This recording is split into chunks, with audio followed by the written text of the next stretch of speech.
Russ Joy Show. I'm Russ Joy. You figured that out because you're smart. It's also the name of the show. Today's going to be one of those days where Russ putting those little timestamps in the description of the episode are going to be helpful, as we had about a 5-minute countdown. I promised you. Well, I kind of did. Maybe I didn't promise it. I promised it to you, at least in my mind. All of you wonderful people who tune into the show, whether it's live on Facebook and YouTube and X, or those of you who tune in via the best podcast app for you, Apple Podcasts, Spotify, Pandora, wherever you get your podcasts. I said, I'm gonna start figuring this thing out. We're actually gonna start doing the show on time. So the stream went live right at 8:30. I want to make sure that we're being respectful of your time. And so we're gonna have a little bit of fun here on a Friday. I have an announcement. I've decided. I've made a decision, at least temporarily. I've made the call that the schedule of the show will change, at least through the rest of the football season. Because what is happening is I feel like I'm missing out on the opportunity to react to Eagles games in sort of real time. And it's actually bothering me now that I have to wait 2 days to unload on this show if things are bad, or to praise things if they're good. So I've taken a look at some of the different team schedules, and I've decided that at least through the end of this year, the end of the calendar year, so the next few weeks at the very least, we will be doing the Russ Joy Show Monday, Wednesday, Friday, 8:30 a.m. Monday, Wednesday, Friday, 8 a.m. So if next week you are surprised on a Monday morning with the notification that a show has gone live, don't worry, it's real. Monday, Wednesday, Friday, starting next week through at least the end of the year. We'll see what the numbers look like. I want to see what the YouTube numbers look like. I want to see what the podcast feed looks like. If it's too much, Russ, and the numbers drop significantly, we'll go back to Tuesday, Friday. But for now, I'm like, you know what? The hell with it. Monday, Wednesday, Friday. I have not enjoyed the gap between doing the show on Tuesdays and Fridays. It's become a little bit of the bane of my existence. Now, some people might be wondering, Russ, you floated out the idea there the other day of doing the afternoon. I don't think right now I'm doing the afternoon. I don't think so. I think it's going to remain in the morning. It's better for me. It's better for the work schedule. And plus, it gets to hit the podcast feed, and then the people who go off and they want to have their lunch whenever. If somebody wants to eat their lunch in their car like Nnamdi Asomugha, they have the option to eat that lunch in their car and either put their phone up on their dashboard and watch the show on YouTube, or they could go back and listen in the podcast feed. So that is just one small announcement. Now, I see that the comments are already on fire this morning with comments on my appearance, which is, on one hand, slightly hurtful, and on the other hand, totally understandable. But we're going to go out here. Ford says, I thought you were growing your hair out. I am. What you don't see is my hair was absolutely a disaster this morning. So I wetted my hair, and I've now put it into this. And then over the course of the next 10 to 15 minutes, as it dries out, it'll start to go back to its natural form.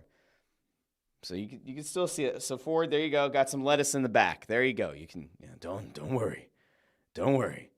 Also said, Andrew Fawcett says, maybe he actually combed it. Sure did. Ford says, so either you have olive oil or you got your hair cut. No, it's not olive oil. It's just water. I just did a little bit of agua this morning. It's a Friday morning. Got to be careful. No Crisco. Andrew Fawcett says pure motor oil. It's not that. It's not WD-40 and olive oil. No. Ford also uses the reference to Coming to America. I think I said this to you guys the other day. When Jameis Winston had that moment pregame, was it against Pittsburgh?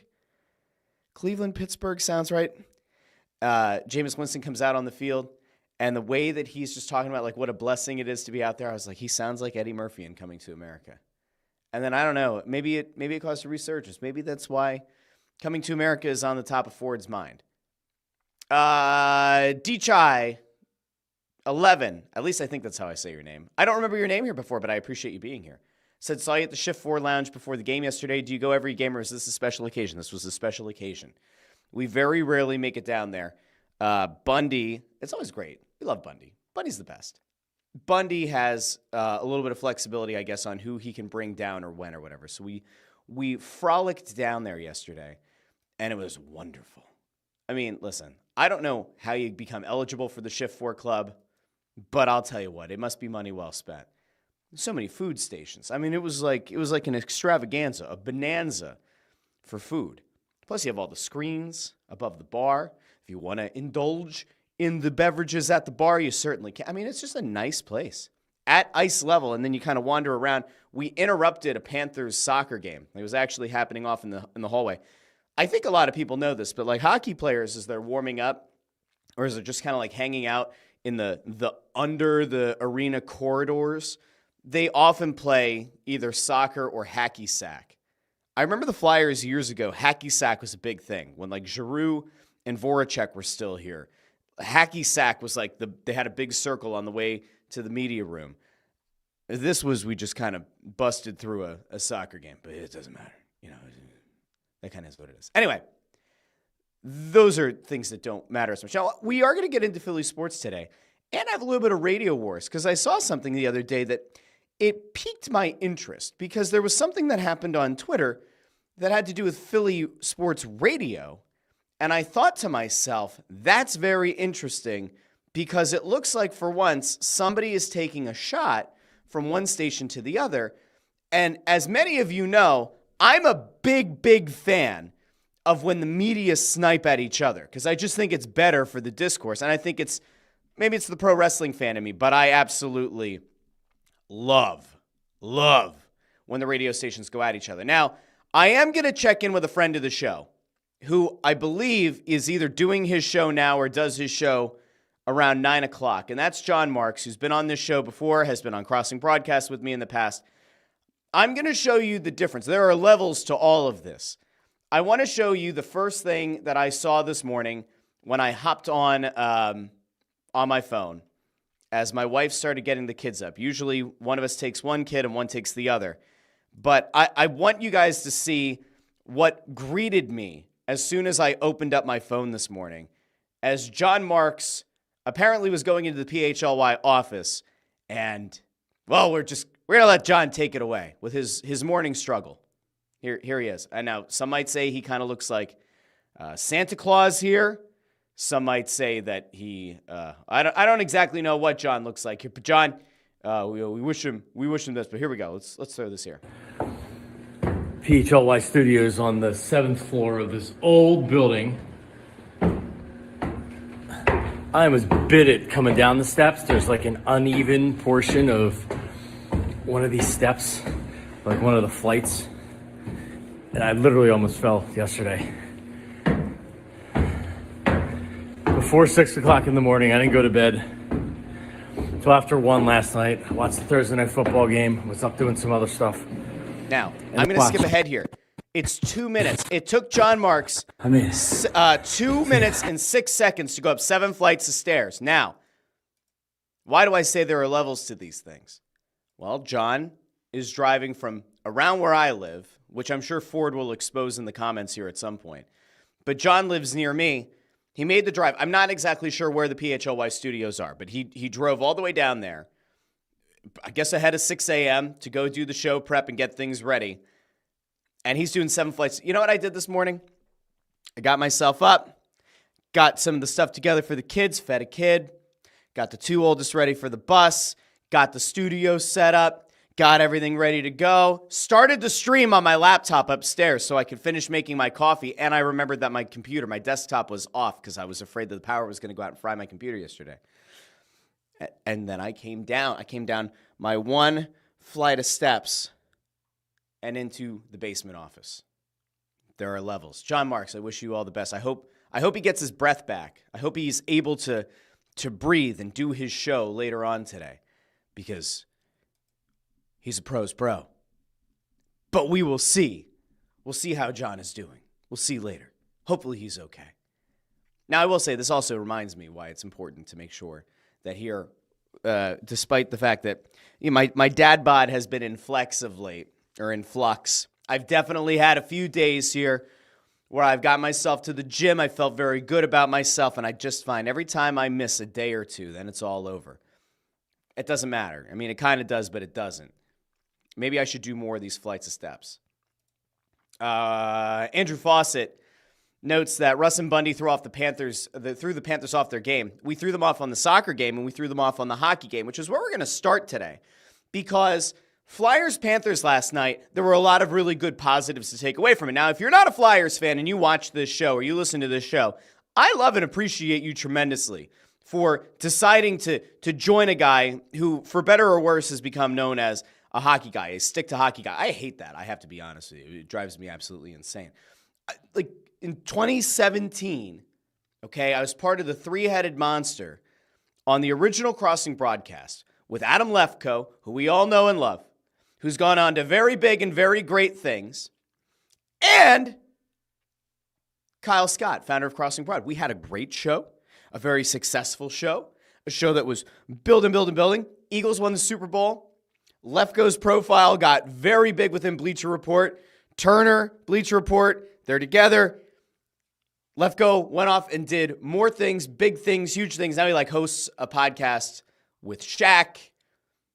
He's all over the place. It's fantastic. Kyle went and built up Crossing Broad, brought a bunch of us in to kind of keep the site afloat while he figured out online sports betting and casino. And then we all worked our asses off, and he got very rich, and we all got nice jobs and strong salary. We didn't get that money. We didn't get those millions of dollars. We didn't get a cut of those millions. It's okay, though. But now he's off doing his own thing, and he went off and started on Pattison. Now he's doing something with the parent company, Access Media, where if you missed this last night, Anthony Sanfilippo on Snow the Goalie, where we did a regular episode. Finally, it's taken a very long time for the studio to get built, but the Snow the Goalie Studio is in Wells Fargo Center.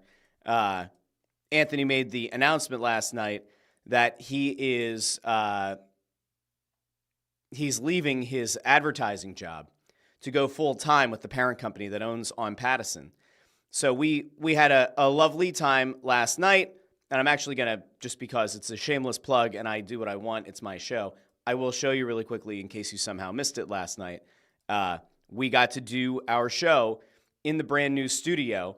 And as you can see here, all right, well, we don't need to see me, but as you can see, I don't know how the video quality is going to come across here as we do the screen share, but the show looked great.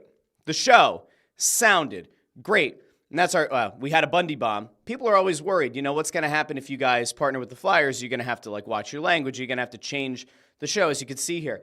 It's beautiful. We're going to fill out those shelves a little bit more, but the Snow the Goalie Studio. Bundy made the joke that, pregame radio and some of the roundtables have recorded in there. And that's been a thing that we've been leasing out to them, the Snow the Goalie Studio. I can neither confirm nor deny that we've made significant revenue off of leasing the Snow the Goalie Studio in Wells Fargo Center to other shows. Okay, so we didn't make anything on it. It would have been great, but we made no money on it. Anyway, Anthony is now going full-time with the parent company for On Pattison, Access Media. He's going to be the editor. I forget the name of the site. It's a Philly site. And so he's going to be down there. Apparently, he's going to go down and he'll be at Voorhees. He'll talk to maybe Torts, some other things. Who knows? Will we finally get John Tortorella and Anthony Sanfilippo, the sit-down that we've all been waiting for? It's like Frost Nixon. I only know that because of the movie, not because of what actually happened. I'm pretty sure Nixon died in 94. I think that sounds about right. So I was 4 years old or 3 years old when Nixon died. Whatever. We are going to, here we go. See, I knew Ford would check in about Jon Marks and where Jon Marks lives. It's not creepy. Maybe it's a little bit creepy. So there you go. All right, now let me bring everybody back. So I was talking about the Flyers game before I went and did what I do a lot of times, which is go off the rails. The Flyers took on the Panthers last night. Oddly enough, the Eagles also play the Panthers this weekend. Very different Panthers team. Very different expectations. Very different trajectories for their respective seasons. Flyers took on the Panthers last night. The Flyers hadn't played in 4 days. We expected rust. The Flyers are not a good second-period team all season. That's where they've struggled, and then they really pick it up in the third period. There are a lot of games where the Flyers also struggle in the first. They're like a 20-minute team. It always just seems to happen to be the final frame. So all this happens, right? Flyers taking on the Panthers. Ivan Fedotov, the Iron Giant. Get your shirts over at shop.snowthegoalie.com. Fedotov is in net. gives up 2 goals that we would probably consider to not be great goals for a goalie to give up. They go into the dressing room for first intermission. We're like, something has to happen here. Something has to change. They looked incredibly rusty. The last 4 minutes or so of the first period, that's when they started to kind of look a little bit more like themselves, like they got their legs under them. We come out for the second period. We're ending the first intermission show, and we notice, Alexei Kolosov is going to be in net. I don't remember that happening too much this season. It happened last year with Hart and Ersson. It happened the year before. But I don't remember it happening a lot this season where Tortorella pulls the goalie after 1 period. Now, I'm sure there's somebody in the comments who could go back and pull the stats on it. I really don't remember it happening much this season at all. The Flyers, for the most part, this season have benefited in a tremendous way from strong goaltending from Sam Ersson when he's been healthy. But in the time that he's been out injured, Ivan Fedotov and Alexei Kolosov have all of a sudden played very well in net for this team. And to the point where I kind of jokingly said, I wonder if the Flyers would consider trading Sam Ersson. I don't think they will. I think it's much more likely they would trade an Ivan Fedotov, who's older than Kolosov and who might be more intriguing to teams that are willing to offer draft capital. But Fedotov and Kolosov have played really well of late. But you're on a 4-day layoff. The Panthers were coming off a loss. It seemed almost inconceivable that the Flyers could even put together a remotely competitive game. And yet that's exactly what they did. Like, that's exactly what they did. The Flyers came out in that second period with an 0-2 deficit. They end the second period tied 4-4. Now, Matvei Michkov, who I talk about a lot on this show because he's their best player, Matvei Michkov at this point looks very much like the real deal. Now, I totally get it. You're 26 games now into the season. Michkov was scratched for a few of them, but you're 26 games into the season. We talked on Tuesday about Michkov being one of only now 4 players in NHL history who, before they turned 20, had 3 or more overtime winners. Michkov thrives in big moments. He thrives in that OT period. Now, sure, you could say man advantage. He picks up a lot of points on the power play. 3-on-3 where it's more of a skills contest, right? It's a more open game. He benefits from that. Sure, we could make that case, I guess, if you want. But, there's a clutch gene to him in overtime. The thing that was very impressive last night was this is a Flyers team that was rusty. It's a Flyers team that had no business really being on the same ice to some extent as a Panthers team coming off a Stanley Cup win. But they especially had no business coming back from an 0-2 hole, still allowing 2 more goals in the second, but finishing the second period tied. And a big part of it was Michkov. A big part of it was. And there's this incredible pass where he goes flat out across the ice, right, on the diagonal from just inside the blue line, and he rips this pass. I think it goes through the skate of a Panthers player, right onto the tape of Farabee. Goes from Farabee across the front of goal, and then Tyson Forster jams it home. And while it's a good play, and it's a heady play, and kudos to Forster for kind of getting in the dirty areas to score goals, which you're supposed to do, especially if you're a low-skilled team. Just get into the dirty areas, cause traffic, cause chaos, benefit. Forster, good job to him. Nice feed from Farabee. But it's all set up by the patience, the vision, and the execution of the pass by Michkov. That to me was maybe his play of the game. Then Michkov has another one where he sets up Tippett. Tippett also has this wild play where he kind of loses his footing along the half wall, gets himself back up, kind of scurries a little bit, and has this one-man band kind of show. And he goes in and he scores yet another goal. And I think it was 26 seconds.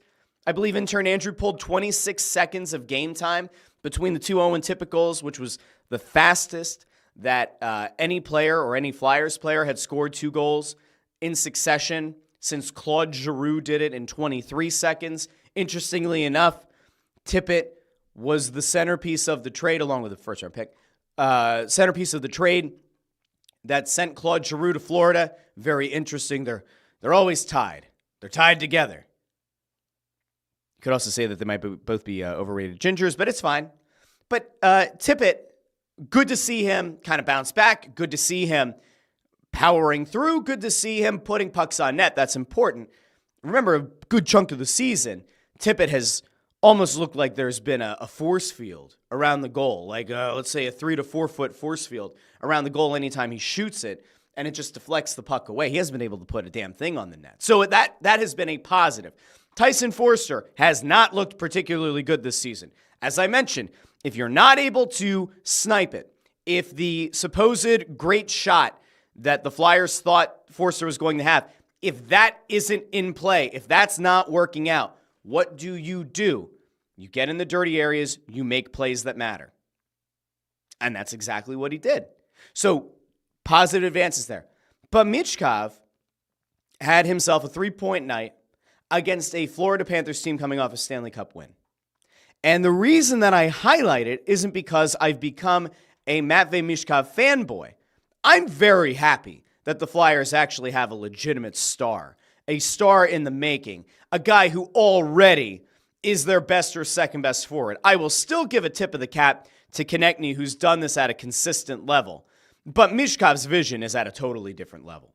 Like, for a long time, when I was sitting over in press row, I would sit by Ant and I would sit next to Bill Meltzer, who I revere as being the foremost expert on the Flyers. He is the Ray Didinger of the Flyers. I've actually been told Ray Didinger may or may not sleep in pajamas with Bill Meltzer's face on. That's how well thought of Bill Meltzer.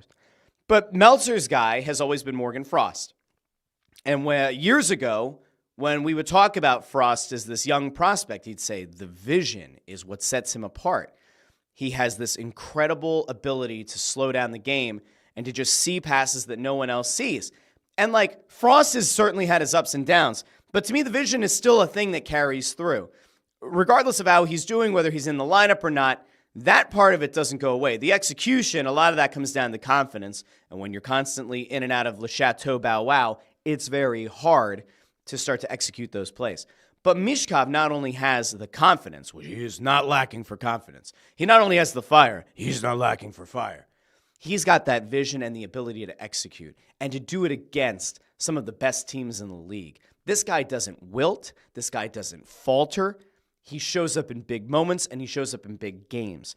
And when you look at sample sizes of things, right? When you take a look at players who pick up points against bad teams and then kind of no-show against good teams, those are the players that ultimately frustrate you. And when you try to flip the switch to being a contender, if those guys have shown you throughout their career that they can beat up on bad teams, but they don't really show up against good ones, that's really not something you can build a cup contender around. Michkov is the opposite. Well, sort of. He still beats up on bad teams. But his ability to rise to the occasion is something that, like, I don't think anybody really expected. Kid's at 19 years old. He's adjusting to the NHL. He's got like 21 or 22 games now under his belt, taking into account the scratches. And yet, or no, he must be up to 24, right? Because it was 20. He did the 3 goals in 23. So 24 games under his belt. 5-on-5, he's still a work in progress. Man advantage, absolute killer. 3-on-3 overtime, absolute killer. Last night, solid all around.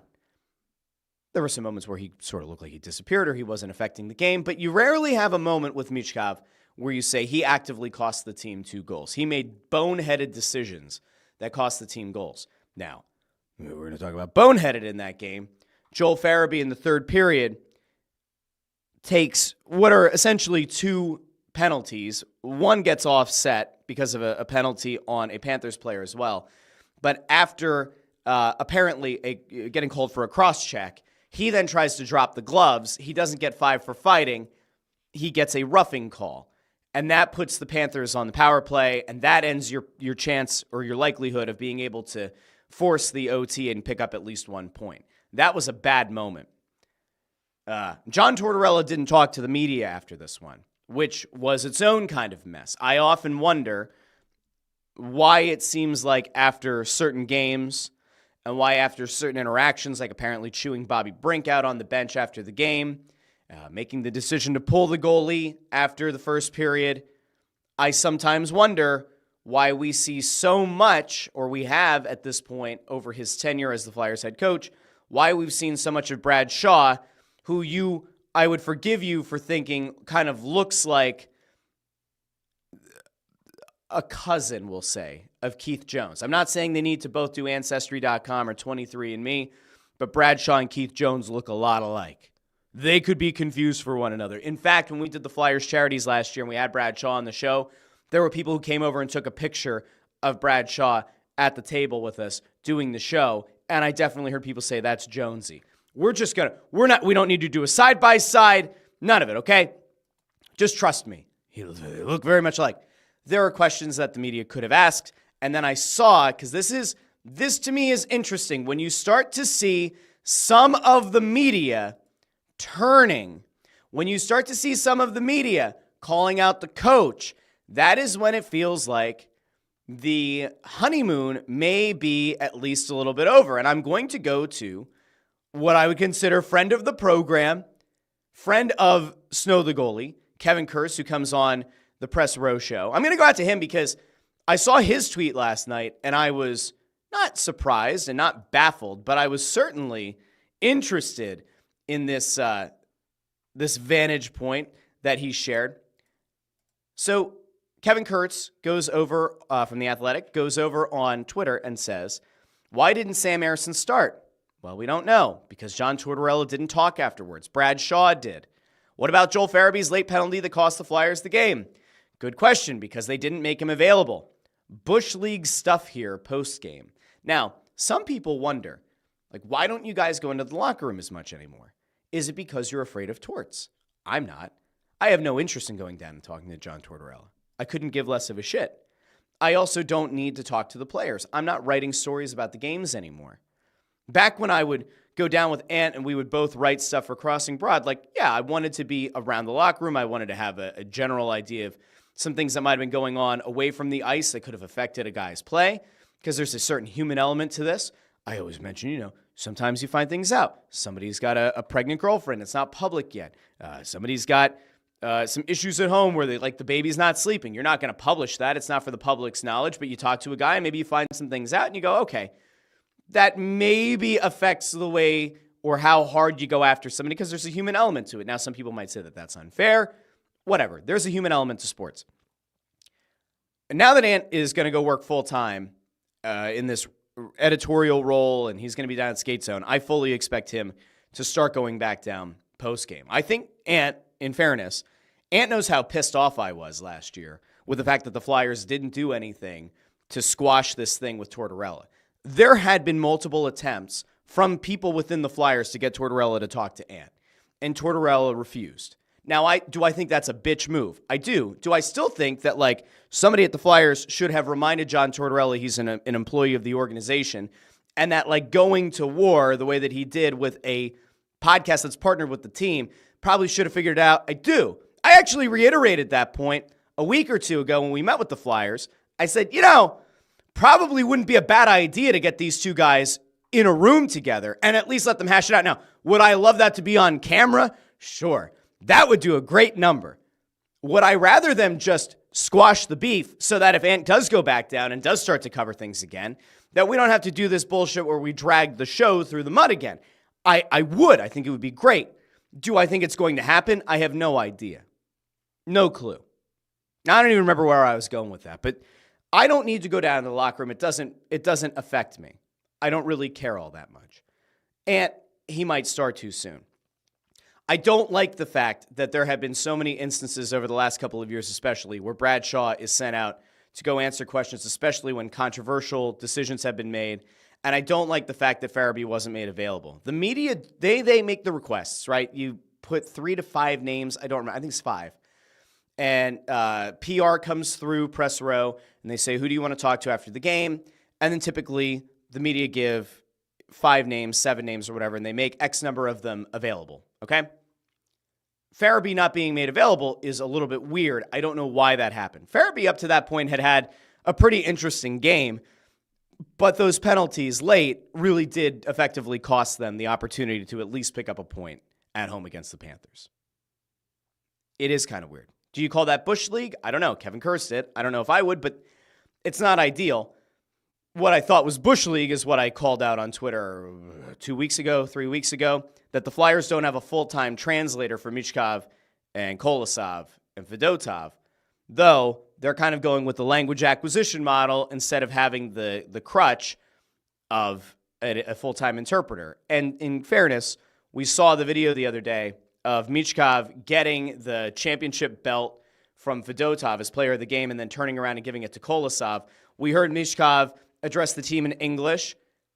He's getting there. Hands it off to Kolosov. Kolosov also getting there with the English. There's something to be said for it.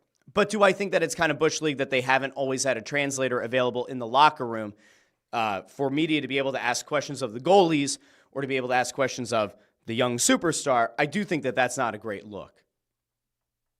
And I think it's just because it helps you to get some greater context on what those players saw. I know that there are people, and I'm sure that there are people in the comments, like we have Philly fan here. I don't know what the boo-hoo was for, but like the idea of having access to these players and being able to communicate with them is important. If not for the away from the camera stuff, if not for the off the record stuff, if not for the background stuff, it's still important to have that interaction, right? It's still important for the people who are trying to do a job other than just say, these are the plays, this is what happened, that was the game. You still want to get some kind of insight. Now, are there people who are too reliant on quotes? Yes, they still exist. I don't like reading a game recap where it just feels like everybody got the same basic bitch quote, right? I don't like that. I don't find that enjoyable. That's why I've largely stopped reading a lot of people, because I thought that they all just sort of look like they have their own version of the same basic bland story, and I don't need it. It does nothing for me. Having access to those players, however, and being able to get some kind of insight, at least occasionally, is very helpful. I think the Flyers have been calculated in this. I don't think they wanted to make Michkov available to the media that much. I don't think they wanted the media's circus. I don't think that they wanted to put too much pressure on the kid. Was it the right call? Was it the wrong call? I don't know. I don't think it's ultimately a very good look, but I can't force them to do it. All right, I'm going to go over to the comments here really quick, and we're going to sort of jump around here. We have a lot of other stuff to get to as well. Andrew Fawcett says, I wouldn't trade any goalie at this point. Flyers still don't know what they have. I mean, maybe. They know what they have coming in the system. They've got Bjarnason in the system. They have Zavragin, probably a couple of years away, still doing very well in the KHL at 19 years of age. I would still expect that they want to have competent goalies, but there are going to be teams that will sell themselves on the idea that they could compete this year, and you might be able to fleece a team. I like Ivan Fedotov. I like Alexei Kolosov. Do I love either of them or think that either of them are the future of the team? I don't. And to that end, if somebody makes you a really good offer, you have to at least consider it. Andrew Fawcett also says, I missed the first 2 periods last night. I had a date. Andrew Fawcett. Good on you, fella. Good on you. I have to say,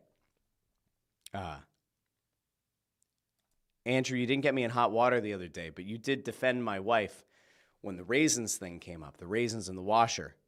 And she appreciated that somebody had her back on that one. So good job to you, Andrew. Good job to you.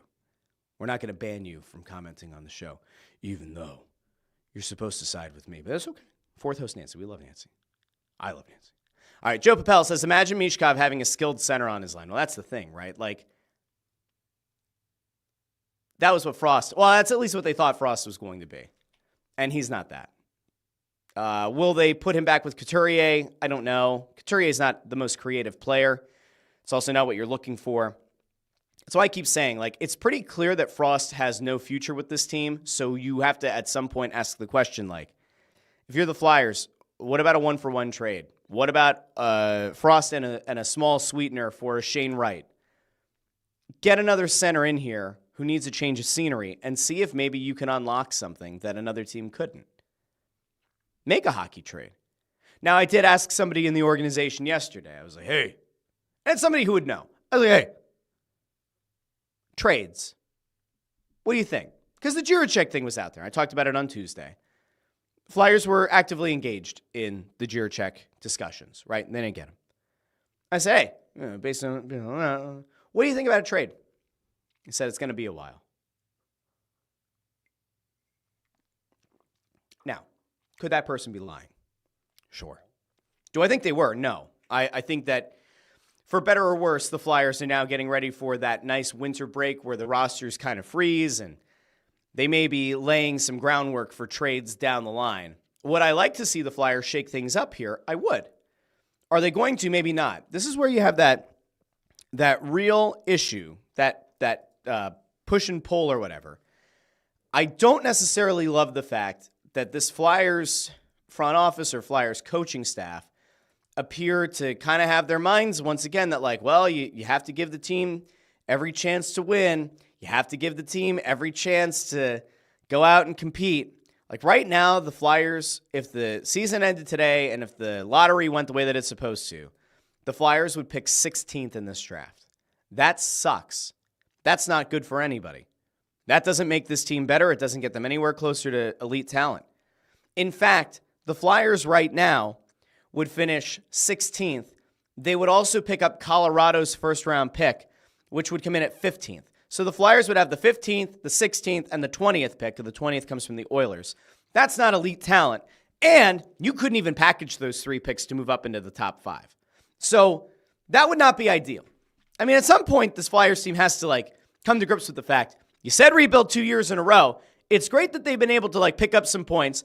I find it very encouraging when you go out and you play really well against the Panthers team, even though the Panthers played very sloppily. I take a positive out of you showing up against those teams. But getting these points now maybe is okay. But by the end of the year, you better not have this shit happening. You can't be a bubble team and pick around 15 and cross your tootsie toes and your fingies that you're going to somehow find a guy who falls to 15 and was one of the best players in the draft. Pick in the top 5. Get yourself in position to, God forbid, be the number 8 pick and then package one of those Colorado or Edmonton picks. And maybe that gets you up to number 6 and you're 100% set on this guy is a stud and he fell to number 6 and what a blessing. But 15, 16, and 20, Jesus. That doesn't give you elite talent. That doesn't get you any closer. Look at what Matvei Michkov is. Look at how much he has fundamentally changed the complexion of this team. That's elite talent. You need more of that. I said this on Tuesday. Maybe I said it on Monday on Crossing Broadcast. I don't even remember. I think it was on this show on Tuesday. Now I'm getting worked up.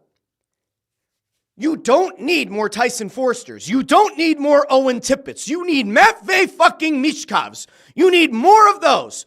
You need more people who can become franchise cornerstones, who can take your team and not raise the floor, but raise the ceiling. Tortorella's coaching. He can take bad players and make them passable. He can take passable players and make them good. He can take good players and make them very good. But if he's done after this year, after 2 years, and you replace him with just any other coach, those guys are going to regress. I don't believe that if Tortorella makes Ryan Poehling and Garnet Hathaway and Scott Lawton and maybe one of Forster or Tippett a better player, I'm not sure that that's going to stick. I don't know how that works after Torts leaves. Unless Torts is going to get an extension, maybe the Flyers will do that. Maybe they'll surprise us all. You need more elite players. You can't just, dip your toe in the rebuild. You're either rebuilding or you're not. You're either pregnant or you're not. Figure it out. All of this is to say, great, good games recently, good form recently, good effort last night. Those are the kind of games I love. Competitive against the top team, get 0 points out of it. That's great. Totally fine. Would I have, been happy to see the Flyers have a competitive game against Chicago and then Chicago picks up 2 points and you pick up 0? Yeah. Because guess what? Chicago is probably going to finish with the worst record in the league. And they also have Connor Bedard, who was the number 1 overall pick in the same draft as Michkov. So, they're actively trying to rebuild. They also fired their coach. Luke Richardson got fired yesterday while we were doing Snow the Goalie. If you look at the teams that currently have, are in worse position, at least draft lottery-wise right now, Chicago, Nashville, San Jose, Montreal, Detroit, New York Islanders, Anaheim, Utah, Ottawa, Buffalo, Pittsburgh, Columbus, Seattle, St. Louis. Most of those teams are going to be bottom-feeding teams or are going to be close to bottom-feeding teams. I would expect that Colorado obviously is going to be better. I would think that at some point, maybe the Islanders will put something together. Montreal and Detroit maybe could kind of pull the nose up on it. I have no idea what Pittsburgh's going to be. But I can never rule out a Crosby and Malkin team. I just won't do it. We've learned too many times you can't do that. This Flyers team needs elite talent. I'm just not totally sure why they seem to be ready to do the same thing where they went to the bubble last year. Got to make some deals. At some point around the deadline, you got to make some deals. Lower the ceiling of the team, lower the floor of the team, pick up some losses. And it's okay. It'll be okay. Let's go over here to the comments. Andrew Fawcett says, once Michkov realizes the full scope of the NHL game, he'll be ridiculous. Philly fan checks in and says, refs should have called matching minors on Farabee and Bennett for embellishing. Yeah, so that was the Farabee got the roughing call. Bennett could have gotten the embellishing call. That would have offset. You would have been at even strength instead of having to be down a man and then give up that final goal. Landros with a good point here. Shame for Farabee up until late in that game as well because he was really good up until then. Let's see. Joe Papel comes in and says, it wasn't the refs. Flyers took stupid penalties late after the horrible game-tying Forsling goal. Landros says the refs had an off night. Philly fan also coming back to the Sam Ersson point and about Tortorella not being there. Says he came back too early last game, re-injured the groin, so take it slow, plus the other two have played well. That might happen. Maybe. Ford says he'd love to see Russ and Torts chat on the show. I don't think Torts would know what to do with me because I don't give a shit. A lot of media people care. Okay, a lot of people who write for papers, write for whatever, they are actively afraid of repercussions for pushing back. I don't care. I didn't go to school to be a journalist. I don't really care about the idea of being a capital J journalist. As I mentioned before, I'm not even writing these days. Well, I write sports betting content, but I'm not writing game recaps. I'm not writing in-depth game stories. I don't care. I don't think he would know what to do with me. But maybe you put two small Italian guys in a room and you just let them chat. Or you put a bigger Italian guy in the room. Will Ant physically intimidate a Torts? Who knows? Maybe we should give them boxing gloves. Let's put them in the ring together. That'd be pretty fun. Let's see. Spinning my wheels through life, Evan Adkins, who actively trolls Ant at every opportunity. Let's see what he has to say. Jones and Briere want to control the messaging of the franchise. It's so obvious. They rely on the fan blogs to be positive all the time, so they get credentialed. I have to be honest with you. I think a big reason why a lot of the blogs ended up getting credentialed over the years is because nobody wanted to cover the team because the team was so irrelevant. Now, I don't mean this in a mean way. I promise. Like, there were times that I used to take shots at other podcasts or take shots at other outlets. I'm a pro wrestling fan. This is what I do, right? Like, controversy. It's good. It's good for everybody. I don't mean this in a mean way. I read so little these days from the Flyers beat or from Flyers blogs. I legitimately do not listen to other Flyers podcasts. Way back in the day, I would listen to Broad Street Hockey because I knew they hated us, and I'd always be, at the ready to go to war. I don't anymore. I've already wished on this show, Bill and Charlie, all the best at PHLY. They do a daily show. Mertitas does a daily show. I can't keep up with that. I don't have the time. I have like 18 different podcasts I'm subscribed to. I barely get through those. I can't begin to focus on other shows. Now, if there's anybody blowing rainbows and smiles about this team and trying to tell anybody they're a cup contender, please let me know, DM it to me, and I'll shred it on this show. But I'm not actively going out of my way to listen to anybody or to read anybody's stuff right now. I just don't have the time. And that's not even an exaggeration. As soon as I get done here, I'm going to lock in to the day job.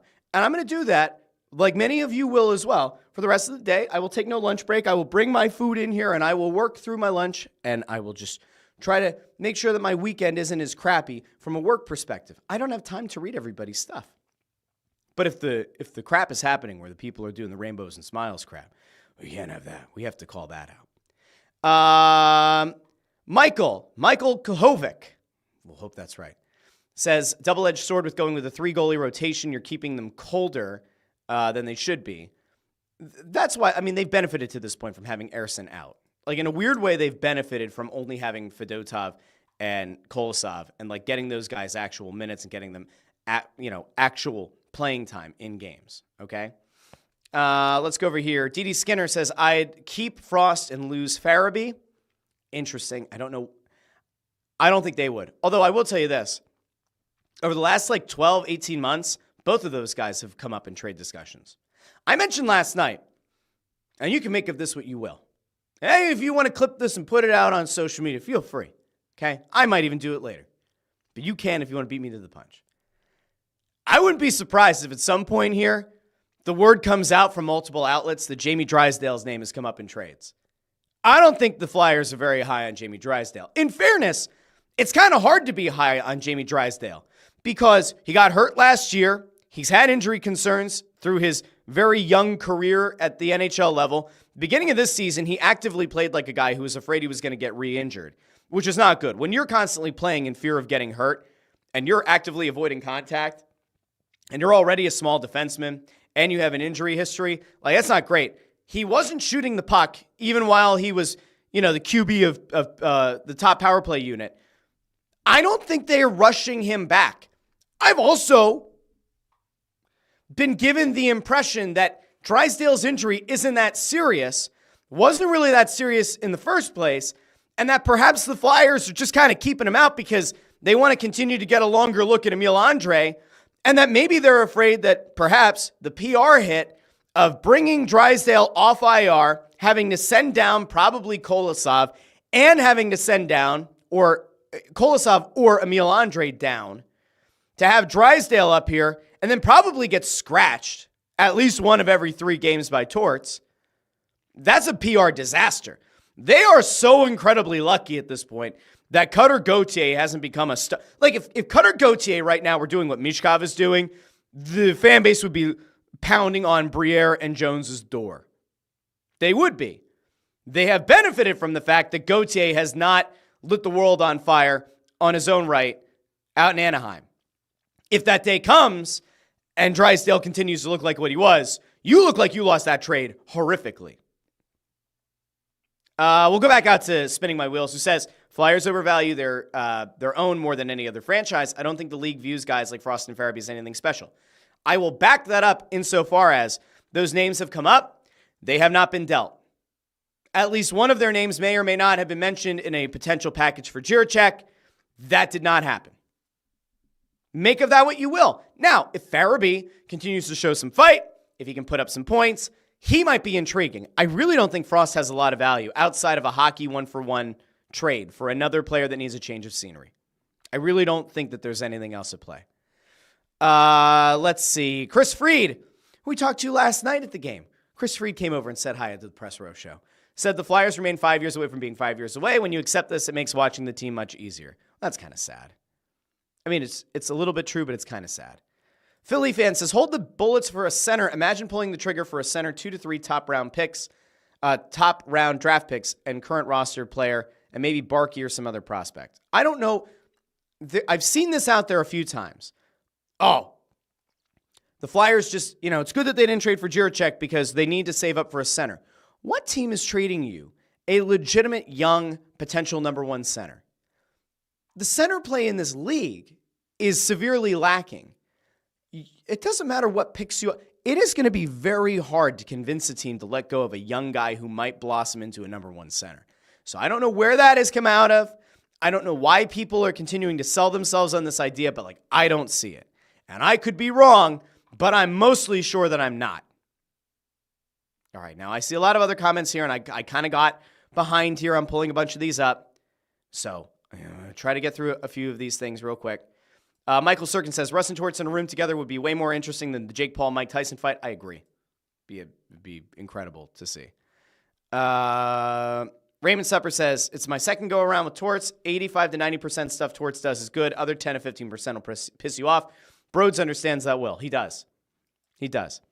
Let's go over to Sean C. really quick. It's ridiculous Farabee had more time on ice than Michkov. I understand you can't make yourself a one-line team, but that's just insane. I think a big part of that as well is that Tortorella, for better or worse, trusts Farabee in all situations more than he trusts Michkov. Michkov's still 19. Don't overload the kid.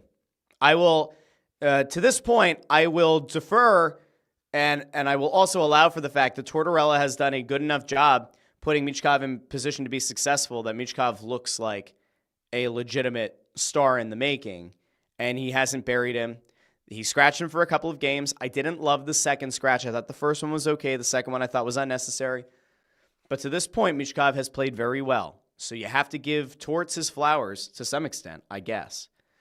Let's go to Chris, who says, what did more long-term damage to the Flyers? Carter Hart getting arrested or Cutter Gauthier demanding a trade and getting nothing good in return? We don't know for sure, right? We won't know for a bit. The Flyers seem to at least have decent goaltending. And I've said this before, and I think a lot of you know this. I was never a Carter Hart guy. I didn't think that Carter Hart had the ability to become a top-level goalie in this league. I don't think Carter Hart was ever going to be like a top 5 goalie. I made the argument sometimes that he wasn't even a top 10 goalie. I don't think that they really missed out on anything. That's just me, okay? That's just me. I don't think that Carter Hart was going to be a stud. So I don't think it hurt them that much. I think the Gauthier thing could hurt them. It also depends on if they end up trading Drysdale, whatever they get back for him, that's what you're going to compare to Gauthier. So again, make of that what you will. Now I'm going to skip ahead. Now I know that we are very far into the show and it became very Flyers heavy, but we're going to go off of this for right now. We're done with the Flyers talk, and that took a long time. This is why we're going to go to 3 times a week. We're going to be able to do quick dink and dunks here. Not going to have to go as long, get as much crammed into 2 episodes. Monday, Wednesday, Friday next week, 8:30 a.m. Get yourselves excited, okay? Let's talk very briefly about the basketball team. And then we have to talk about Radio Wars, and we have to get to the Eagles. How the hell are we going to get to this today? I don't know, but we're going to try. So the basketball team is back in action tonight against Orlando. Now, you may or may not have missed this, but earlier this week, Paul George actually played a game for the Philadelphia 76ers, had a season-high 29 points against the Hornets in a 6-point win on the road, which gave the Sixers their 5th win of the season, improved them to 5-13. And then the next night, he did not play, nor did Joel Embiid, and the Sixers lost by 4 points at home to the Magic. Now, the Magic are a good team. The days of the Magic being a total laughingstock are far gone. All right, Franz Wagner looks like an absolute beast. KCP gives you valuable minutes as a veteran on that team. Moritz Wagner, the other Wagner brother, totally fine and acceptable player. When you have Paolo Banchero, which they did not the other night, another great player to have on that team. All of this is to say, is it a game that you should have won at home? Probably. Can we really blame you for losing that game when you didn't have Paul George and when you didn't have Joel Embiid? I don't know.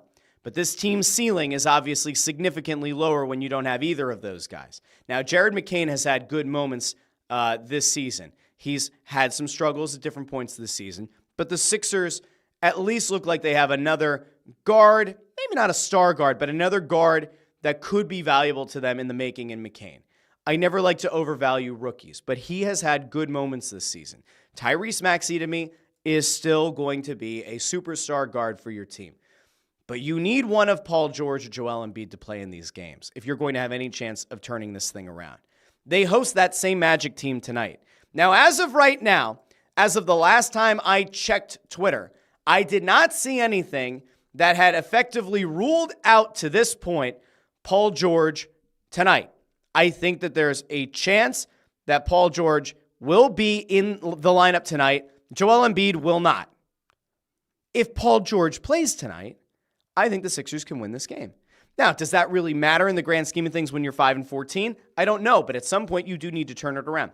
So this weekend, the Sixers are home against the Magic. That's tonight, Friday night. They are at Chicago on Sunday in what should be, could be, you certainly hope will be, a winnable game. Yes, the Bulls are technically in playoff contention. They're the 8th seed in the conference. They're also under 500. They don't impress me. They're not a legitimately great team. If you get Paul George in the lineup again on Sunday, maybe Joel Embiid starts to feel a little bit frisky and come back. All of a sudden, anything is on the table. I'm having a really hard time, though. Like, I told you guys this. I love, and I have my fan cap on for the Sixers. And when I talk about games on this show, when I tell you my thoughts on the Eagles, when I tell you my thoughts on the Flyers, I'm actively watching every minute. And oftentimes we'll go back and rewatch parts of or the entire game again on DVR to have a well-educated, informed opinion. I'm not going to sit here for 10 minutes, standing. I'm not going to stand here for 10 minutes and bloviate on the Sixers because I'm not watching full Sixers games right now. They're not worth my time. I spend a lot of these nights going down or watching or covering Flyers games. I obviously care a lot about what the Eagles are doing. The Sixers just don't do it for me. I'll watch 2 quarters a game. Sometimes I'll watch 3, but I'm certainly not watching every single minute. Now, if I get word here that Paul George is going to play more than every other game, sure. If Paul George plays tonight, I will watch every minute of that game.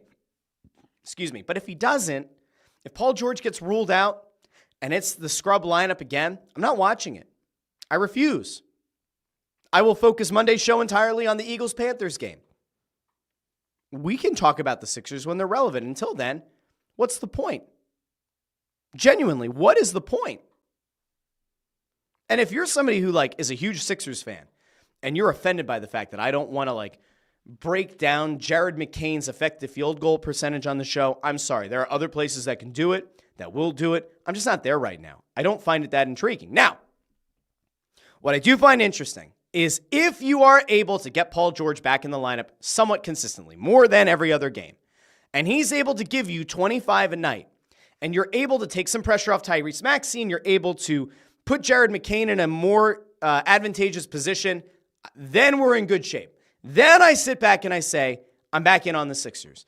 I want to watch Paul George play. I was excited that they got Paul George in the offseason. I was also realistic about the fact that the guy has had a lot of injury issues. It was interesting that the Clippers didn't work very hard to retain him, and it seemed like the Sixers were really the only team actively involved. There were rumors that Orlando might have been kind of kicking the tires on it. But I like Paul George as a player a lot, and I want to see what this team looks like with obviously Maxey and Paul George, but I'm intrigued by Jared McCain.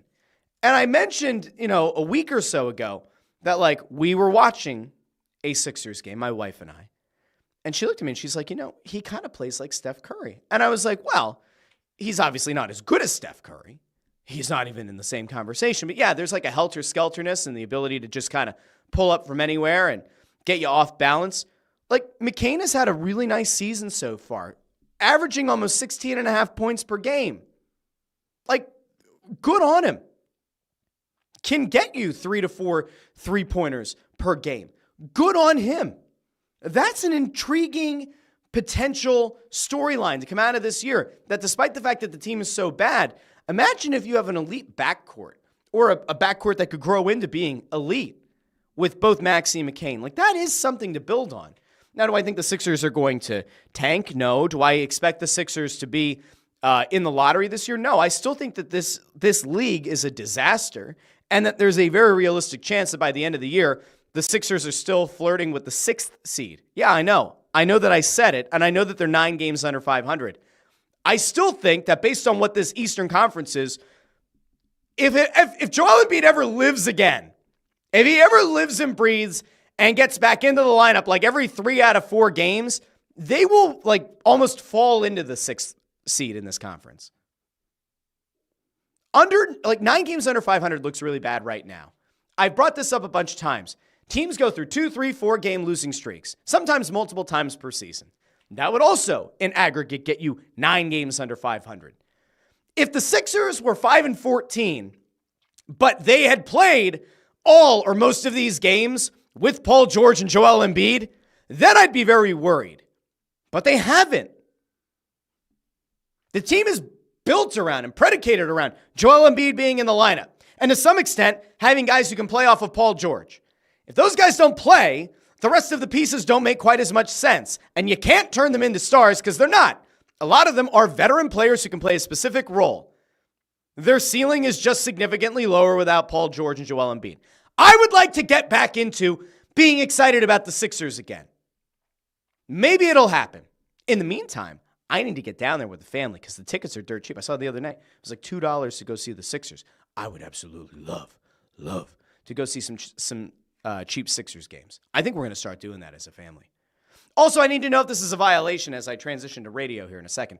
I need to know if it's a violation. I said to my family on Sunday, we were about to go into church, and I was like, yo, Eagles-Ravens tickets, very expensive. It was like $300 for upper level on the secondary market. I'm like, we're not doing that.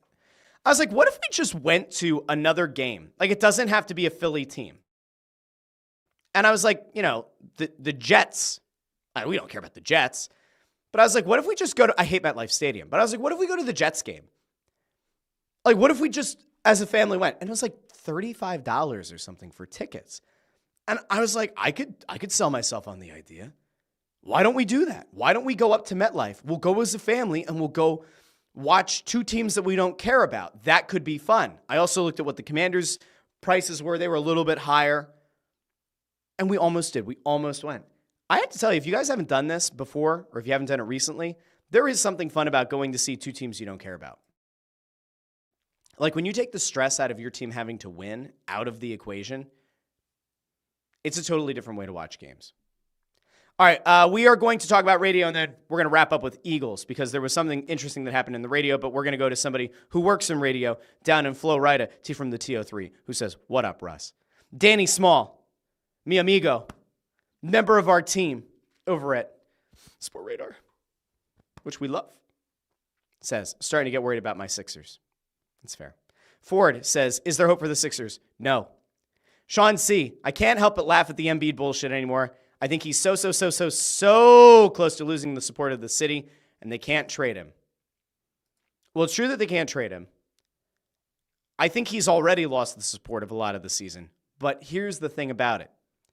Embiid is at the point now where it really doesn't matter if he loses the support right now. If Embiid gets back in the lineup and looks like 70% of himself, the fans are going to get right back behind him. All it's going to take is Joel Embiid playing 5 or 6 games. The Sixers win most of those games. Embiid dunks on a guy or bowls somebody over, hits the suck it sign while he's laying on the ground, and all of a sudden, guess what? The fans are back in on Joel Embiid. They just can't get behind what they perceive to be antics when the guy can't be healthy. I still don't understand why the organization won't just rule him out for an extended period of time. That's the part that's so unbelievably frustrating about it. Like, they should have just ruled him out. And this came up to Nick Nurse the other day, and Nick Nurse just kind of shot it down. I don't know why they keep doing this thing where it's like, well, every game, he might play, he might not play, he might play.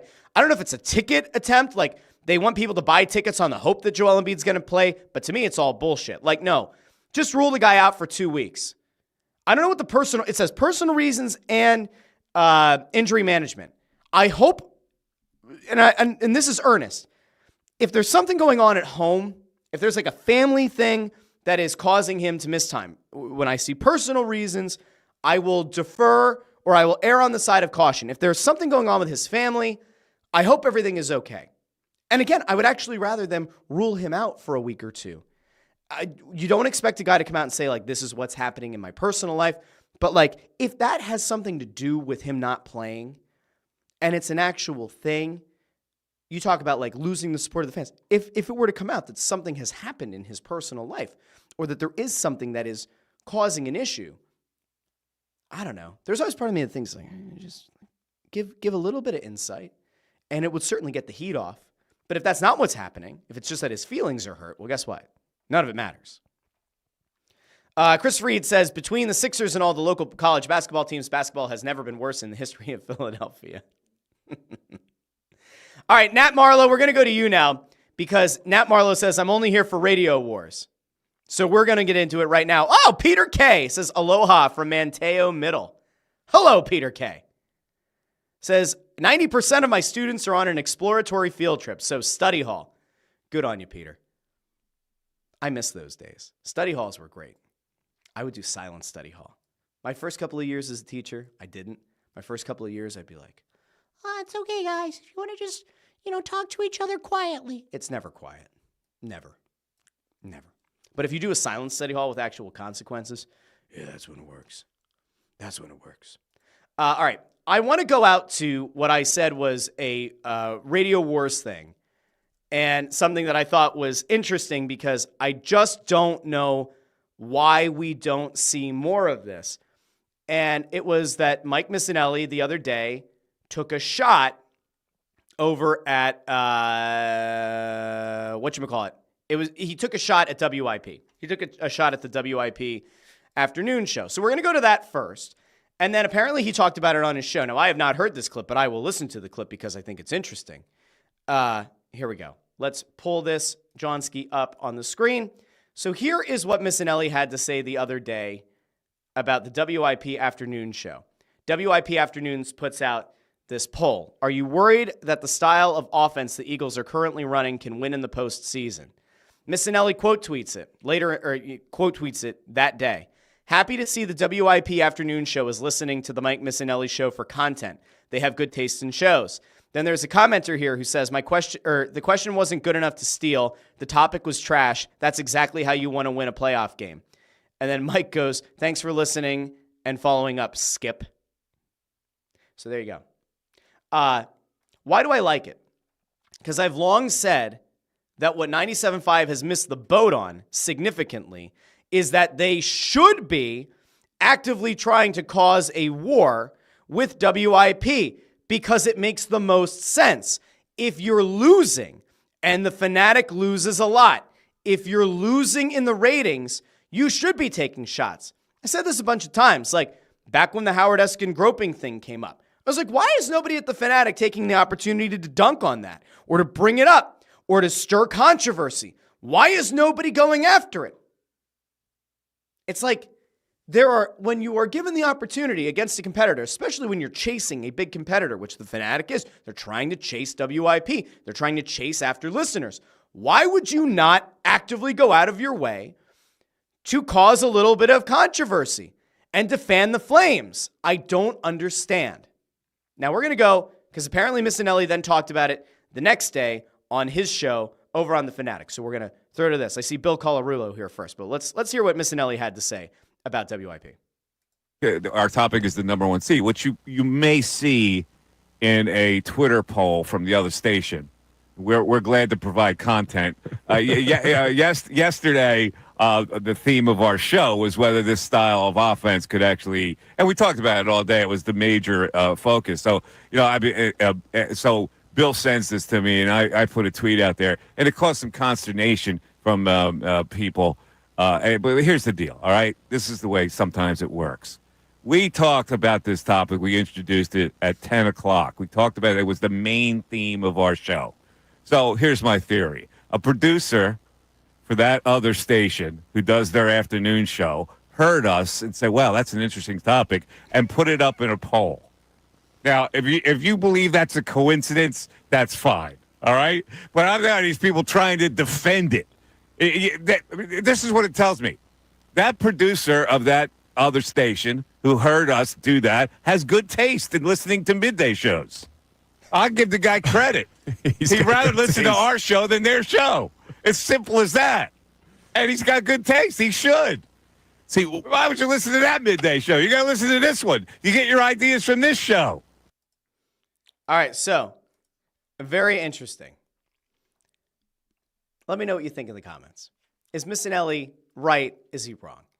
I still like the WIP midday show better. Now, in fairness, I don't listen to the radio that much, so I couldn't tell you the last time I listened to either. There's still a part of me. We talked about this when Missanelli came back. There's the nostalgia factor, right? Like when I was in college, there was Marks and Brace, there was Mays and Bruno and Mays, there was Missanelli. And so for all of those guys, to some different varying extent, there's a bit of nostalgia. Bruno and Mays was the best sports talk radio show that I remember listening to, in that it talked about sports, but it went way off. And I thought it didn't take itself too seriously, and I really enjoyed that pairing. Missanelli was really great for a time, and I've compared him a bunch of times to Bill O'Reilly. There is a certain provocateur nature to both of them. There's the legal background with both of them. There's the condescension used against the listeners or against other people. But I'm not going out of my way to listen to Mike Missanelli in the midday. I'm just not. Now, again, I don't really listen to a lot of sports talk radio anyway. But him coming back to the airwaves hasn't made me a returning radio listener. I don't know the last time the ratings came out. I'm sure that Kincaid over at Crossing Broad will likely at some point break down the most recent ratings book. I thought that there was a chance that Missanelli would chip away at least some of the lead, but I don't know what the most recent book looks like.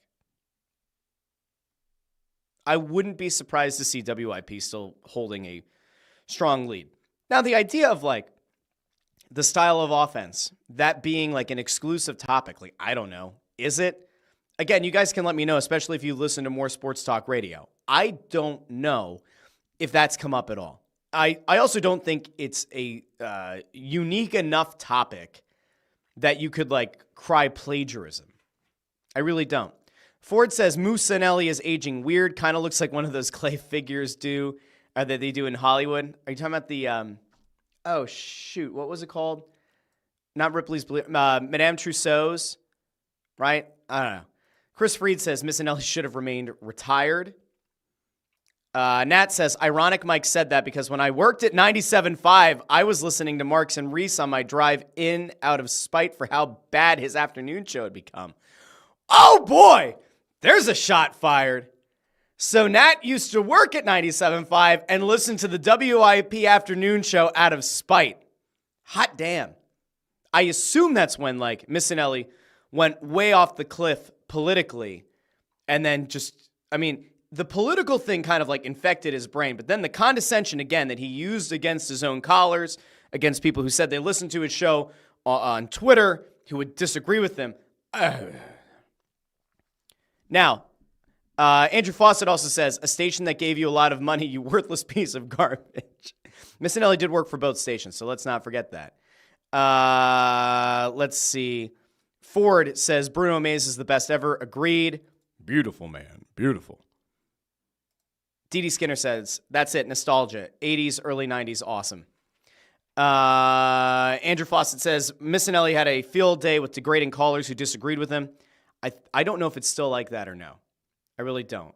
Dersh also says Missanelli should have stayed out to pasture. I don't know if people have gone out of their way to actively look for or listen to that show. I don't know. We won't know until the ratings, but the rating system is so flawed. That's the other thing. Nielsen ratings are so flawed. There are only so many meters that are used to measure who's listening to a station at a given time, right?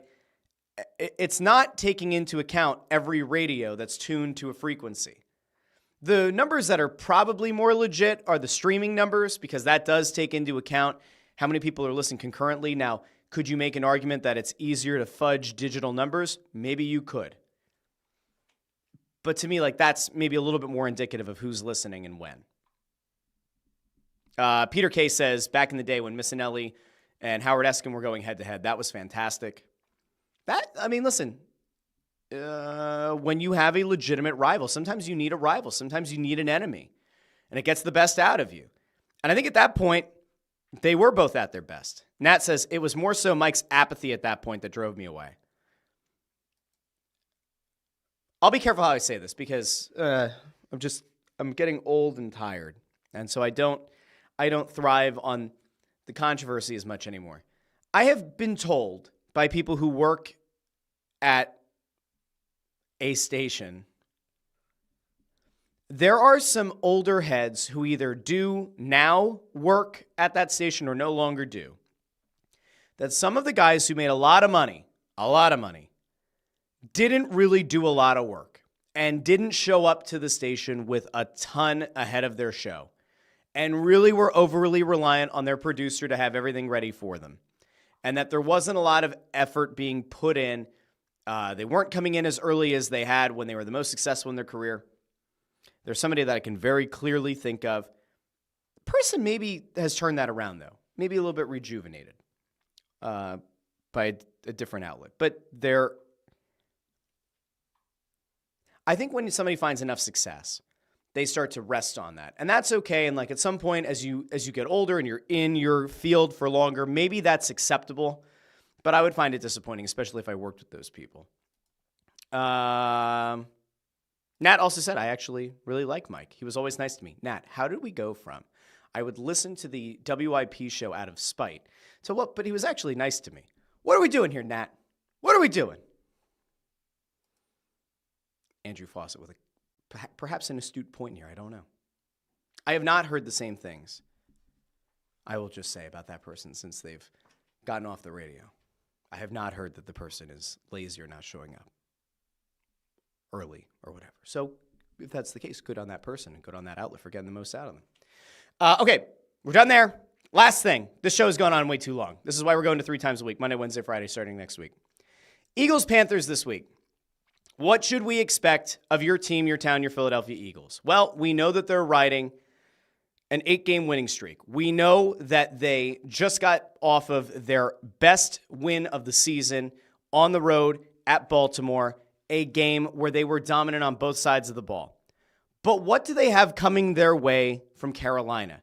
A team that for a large part of the season looked hapless, looked listless, looked like an absolute disaster.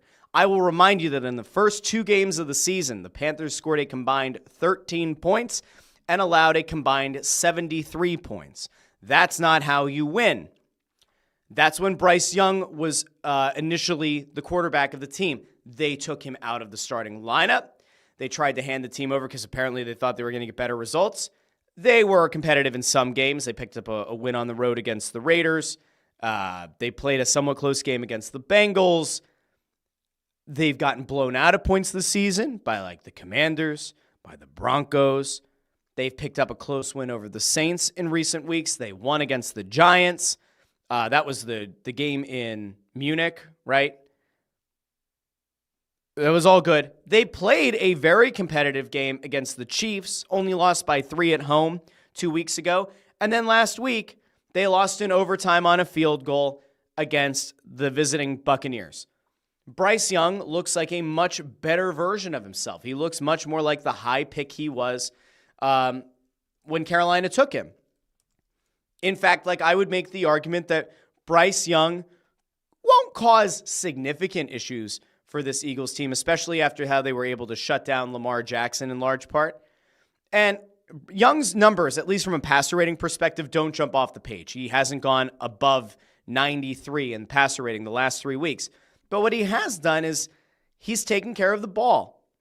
He hasn't thrown an interception the last 3 weeks. If he's not going to make mistakes and he's going to ride some level of confidence as he sort of rejuvenated his career in the same season that he was benched and embarrassed, we're going to give him some credit here. Now, over the last 5 games, he's thrown for 6 touchdowns, thrown 3 interceptions. But like I mentioned, did not throw an interception the last 3 games. His average passer rating over the last 5 games is 83.4. Do I think that he's going to throw for 250-plus yards like he has in the last 2 games? I don't. I actually expect the Eagles to have a very easy time in this game. I don't want to see the Eagles look past Carolina to Pittsburgh. That would be a bad thing. Obviously, you don't want to get caught in what really does look like it could be a trap game.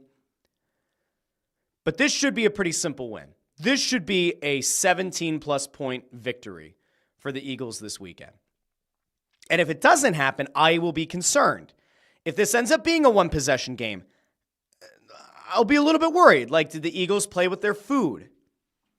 But based on how they played against Baltimore last weekend, I think this should be a rout. I really do.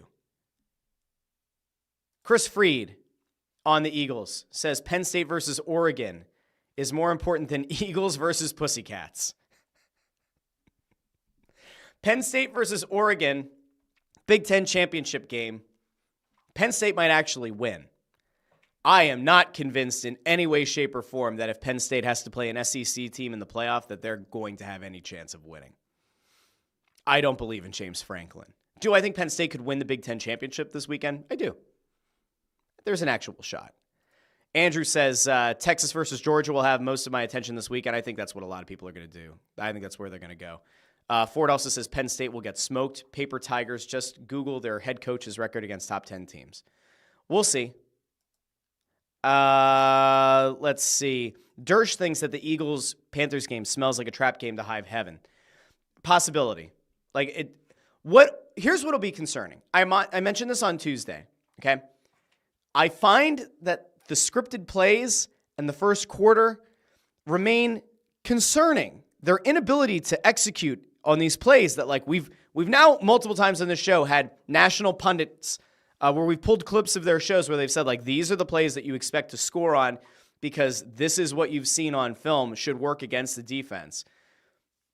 If they can't score in the first quarter, it's going to be a concern. If they can't put up at least one touchdown in the first quarter, that to me is going to be a concern. Now, they could go on and blow out Carolina, and we'll talk about it on Monday morning. But, like, I want to see them get off to a hot start. We'll see what happens. Now, again, I will be back on Monday, Wednesday, and Friday next week. We're changing the schedule from now through the end of the calendar year. Monday, Wednesday, Friday. We're going to see how it goes. We'll see how all of the people who tune in live, how they like it. We'll see how the podcast feed reacts. We'll see how YouTube reacts. Monday, Wednesday, Friday. You don't have to wait until Tuesday. Monday, Wednesday, Friday. Next week here on the Russ Joy Show, 8:30 a.m. sharp. I'll talk to all of you then on Monday. In the meantime, enjoy the basketball game tonight. Enjoy the Flyers game on Sunday night. Enjoy the Eagles game Sunday afternoon. I will talk to all of you on Monday morning. And by the way, if you haven't done so already, subscribe to the Russ Joy Show on YouTube. We are 20 subscribers away from hitting 500, at which point I will randomly select a subscriber to the channel to win a jersey of their choice worth up to $175. So if you haven't done so already, go subscribe on YouTube. And I will talk to all of you Monday morning here on the Russ Joy Show. Have a great, great weekend, everybody. Talk to you Monday morning.